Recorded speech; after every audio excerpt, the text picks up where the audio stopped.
Folks, I give you my word as a Biden, I would not be running again if I didn't believe with all my heart and soul I can do this job. Because quite frankly,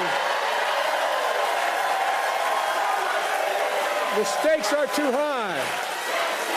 The stakes are too high.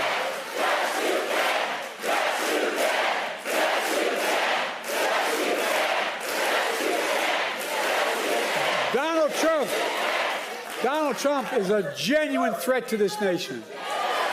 He's a threat to our freedom. He's a threat to our democracy. He's literally a threat for everything America stands for. Back with me are David Plouffe and Michael Steele. Michael Steele, how does President Biden get this back to a referendum on Trump, which seems like the right place for it to be for him? Since Donald Trump is very familiar with indictments, load up some indictments. Indict him on everything he's done during his presidency and since. Lay it out there, plain and simple. You don't need to sugarcoat it because it is what it is. It tells the story of the man who wants to be a dictator. It tells the story of a man who does not value the very sanctity of what this country stands for, so much so that they want to deconstruct the administrative state. They have a Supreme Court that is freely doing that. So, okay, you know, when Donald Trump wins, probably 2 Supreme Court justices will step down. Probably. They Thomas will. and Alito. Yeah. And when they do, the 40-something-year-old replacement is sitting there waiting. And God knows what else happens after that. Yeah. Right? So Democrats need to start thinking strategically about this. Put their politics and their strategy together to go after this guy. And don't get tripped up on the things that they want you to get tripped up on, like, oh, he's old and feeble. Yeah, so are you. But at least he didn't try to overthrow the government. At least he didn't pardon criminals, known criminals, right? At least he did not put in jeopardy the people that are at harm, that put this nation at harm's risk. And I think that's an important message for the president to put out there and to stop worrying so much. Just do it. Yeah. I mean, and the thing is that the difference between Democrats and Republicans is, Democrats, worrying is actually part of the DNA of being a Democrat. It's like how you become a Democrat is you have lots of anxiety as a young person, I guess, and you're just hearing an anxiety person.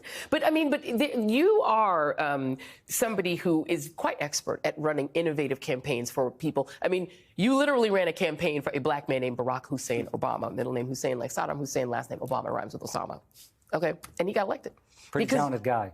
I mean, but he's brilliant. But it took also strategy to say, how do I take this unusual candidate who's not a typical candidate in America and get him over the finish line in this country with its history? That's a huge deal. And I'm giving you that credit for a reason. So one of the innovative things that you guys did is this barbershop campaign. My buddy Rick Wade out of South Carolina came up with this brilliant idea. You guys accepted it. And you went into the barbershops and it's like an unusual thing. Like that's not a place we normally campaign. Donald Trump tried to replicate that. Can I just show you guys this? Do we have this, guys? Donald Trump's Oh, we don't have it. Okay. So Donald Trump tried to do his barbershop thing in Georgia, but what he did is he had some people who were not from Georgia, including Byron Donalds from Florida and Ben Carson, who lives in Florida and he's from Michigan, sit in a barbershop, and then he called in. Like completely disrespectful to black people. He said things about like Frank Sinatra's mugshot was not as good as mine.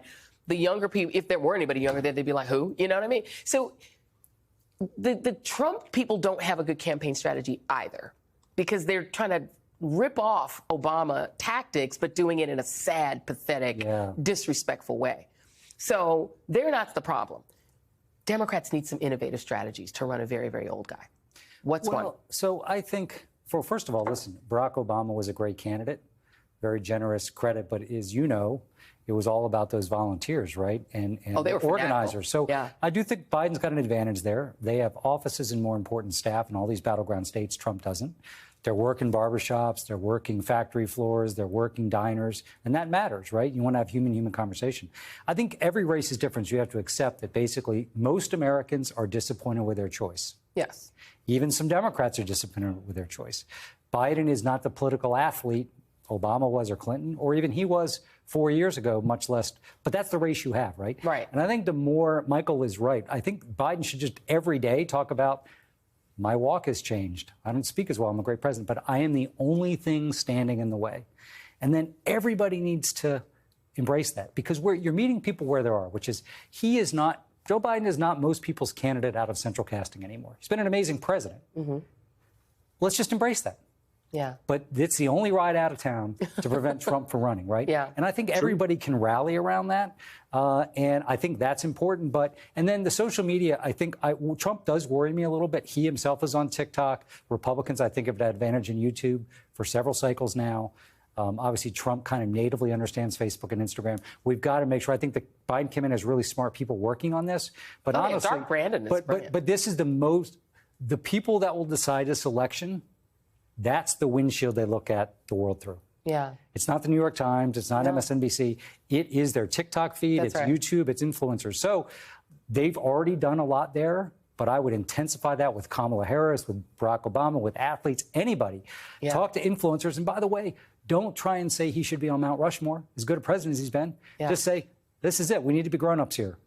It's either him or Trump. It's him or Trump. It's literally, you go to a dinner and your choices are steak or a pile of poo. This is not a difficult choice. Pick the steak. For the Please love pick of the God. steak. For the love of God. Well, and Biden likes his steaks, medium, not like well done crisp. With ketchup on them. He doesn't even know how to make steak, Donald Trump. I mean, this is that's it, y'all. These are your choices. It's a binary choice, and you need to make it. And you'd get a Barack Obama if you're lucky once in your lifetime. And you know what? You almost never get a Barack Obama. It is sui generis. You ain't getting that every time. David Plouffe, Michael Steele, thank you both very much. Hey there, MSNBC fans. I'm Luke Russert, and be sure to join me, Rachel Maddow, Jen Psaki, Lawrence O'Donnell, Steve Kornacki, Joy Reid, and many more September 7th in Brooklyn, MSNBC Live Democracy 2024. Click on the link for ticket information. We will see you there.